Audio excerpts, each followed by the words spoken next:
1000 కళ్ళతో ఎదురు చూసిన ఎంసెట్ రిజల్ట్స్ రానే వచ్చాయి. తన కళ్ళు ఫలితాల కొరకు ఆతృతతో వెతికాయి. అంతే, ఒక్కసారిగా ఎగిరి గంతులేశాడు ప్రవీణ్. తనకు మెడిసిన్లో ర్యాంక్ వచ్చింది. తన ఆనందానికి అవధులు లేవు. కనిపించిన ప్రతి ఒక్కరితో తన సంతోషాన్ని పంచుకున్నాడు. పరుగున ఇంటికి వెళ్ళాడు.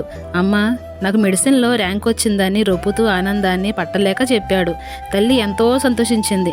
వెంటనే కళ్ళు మూసుకొని దేవునికి స్తుతి చెల్లించింది. ఆ 2 నిమిషాలు కళ్ళు మూసుకోవడం ఎంతో కష్టమైంది ప్రవీణ్కి. తెలిసిన వారికి, పక్కింటి వారికి స్వీట్స్ కూడా పంచిపెట్టాడు. కుటుంబంతో కలిసి ఆదివారం చర్చికి వెళ్ళాడు. కానీ తన మనసంతా తను పొందిన ర్యాంక్ మీదే.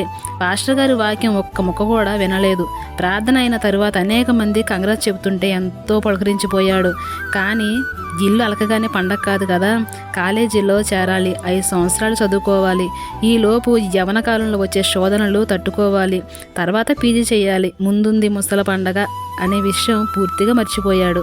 ఇప్పుడే డాక్టర్ని అయిపోయిననుకొని సంబరంలో మునిగిపోయాడు ప్రవీణ్. కుమారుడు తమను విడిచి దూరంగా వెళ్ళి ఒంటరిగా ఎలా ఉంటాడు అన్న ఆలోచన తల్లిదండ్రులను ఎంతగానో కృంగదీసింది. ప్రవీణ్ మాత్రం ఆకాశంలో ఎగిరే గాలిపటంలా దోహలు ఉయ్యాళ్ళు ఊగుతూ కాలేజీకి ప్రయాణమయ్యాడు.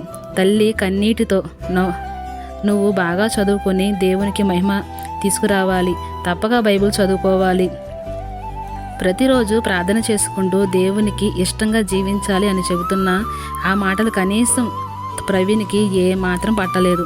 కాలేజీ వాతావరణం కొత్తగా ఉన్నప్పటికీ ముందుగానే కావలసినవన్నీ కలలు కన్నాడు.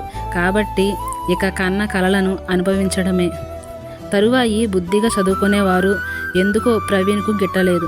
తనకు దొరికిన వారంతా రికమెండేషన్ ద్వారా లంచాల మీద వచ్చారని, సీటు సంపాదించారని వారితో కలిసి తిరగడం, సినిమాలకు వెళ్ళడం.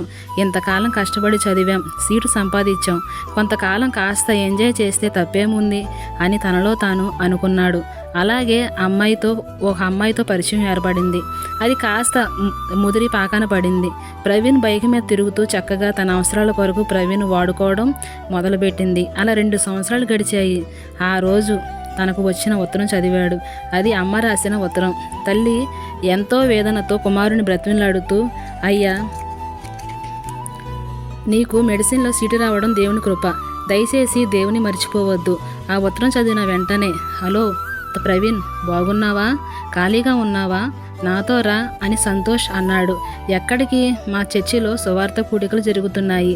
అది ఆఖరి రోజు. చాలా మంచి స్పీకర్, రా వెళ్దాం అంటే బయలుదేరారు. చర్చి పూర్తిగా నిండిపోయింది. చివరాన కుర్చీలో కూర్చున్నారు ఇద్దరు. వర్తమానం వింటుంటే ప్రవీణ్కు భయం వేసింది. దేవుడు తనతోనే మాట్లాడుతున్నట్లు అనిపించింది. ఒళ్ళు జలరించింది. తాను చేసిన పాపాలన్నీ కళ్ళ ముందు స్పష్టంగా కనిపిస్తున్నాయి. ఎంతో భక్తిపరులైన తల్లిదండ్రులకు పుట్టిన నేను ఈ విధంగా జీవించడం, జీవితాన్ని నాశనం చేసుకుని దేవునికి దూరం కావడం, నా జీవితాన్ని మార్చుకోవాలి అని తనలో తాను అనుకుంటూ ఉండగా ఎవరో తన భుజం మీద చేయి వేశారు. ఎరా అని తిరిగి చూస్తే ఇంకెవరు? తను ప్రేమించిన అమ్మాయి. నువ్వేంటి ఇక్కడ వచ్చావు? పెద్ద భక్తిపరుడు అయినట్టు. రా, సినిమాకు వెళ్దాం. ఆమెను చూసి బిత్తరపోయిన ప్రవీణ్ ఖచ్చితంగా నేను రాను అని చెప్పాడు.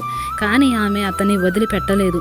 ఎంత అడిగినా రాకపోయేసరికి కోపంతో, నేను నీ కొరకు ఆ సినిమా హాల్ బయట ఎదురు చూస్తూ ఉంటాను, వస్తే రా, లేకపోతే జీవితంలో నీ ముఖం నాకు చూపించవద్దు అంటూ వెళ్ళిపోయింది. ఏం చేయాలి? దేవుడా, ప్రేయసీనా? దేవుడు ఎప్పుడైనా దొరుకుతాడు. కానీ ప్రేమించిన అమ్మాయి పోతే అమ్మో మరల దొరకదన్న సైతాన్ ఆలోచనకు తల వంచాడు. పరుగున బయటకు వచ్చి బైక్ స్టార్ట్ చేయబోయాడు. తన స్నేహితుడు ఎంతో బతిమలాడాడు. అరగంట సేపు ఓపిక పట్టు, దయచేసి వెళ్ళొద్దు అని చేతులు పట్టుకుని బతిమలాడాడు. లేదురా, నేను మరలా 1 గంటలో వచ్చేస్తాను. వచ్చి ఆయనను నా సొంత రక్షకునిగా స్వీకరిస్తాను. నా మాట విను అంటూ దేవుని సన్నిధిని, ఆయన ఇచ్చే రక్షణను నిర్లక్ష్యం చేసి ప్రేయసి కొరకు వేగంగా బైక్ మీద వెళ్తున్నాడు. ఆ అమ్మాయి తన కొరకు హాలు బయట ఎదురు చూస్తూ కనిపించింది. ఆమెను చూసుకుంటూ లోకాన్ని మర్చిపోయి ముందు ఏమి వస్తుందో తెలుసుకోకుండా వేగంగా వస్తున్న లారీని గుద్దుకొని అక్కడికక్కడే తల పగిలి రోడ్డు మీదే తన ప్రేయసి కళ్ళ ముందే గిలగిల కొట్టుకుంటూ మరణించాడు. ప్రియా, సహోదరి సహోదరుడా, ప్రవీణ్ పరలోక గుమ్మం దాకా వచ్చాడు. జీవితాన్ని మార్చుకోవాలని ఎంతో ఆశపడ్డాడు. 1 గంటలో తిరిగి వస్తానన్నాడు, కానీ అంతలోనే ప్రాణం పోగొట్టుకున్నాడు. ఎప్పుడు ఏమి సంభవించునో నీకు తెలియదు. నేడు కాదు రేపు అని వాయిదా వేసి నీ జీవితాన్ని లోకాశలతో యవనేచ్ఛలతో నాశనం చేసుకునే ప్రవీణ్ వలె అవకాశాన్ని కోల్పోతావో, లేక ప్రభువైన యేసుక్రీస్తును నీ సొంత రక్షకునిగా అంగీకరిస్తావో నేడే తీర్మానం తీసుకో. ఆమెన్.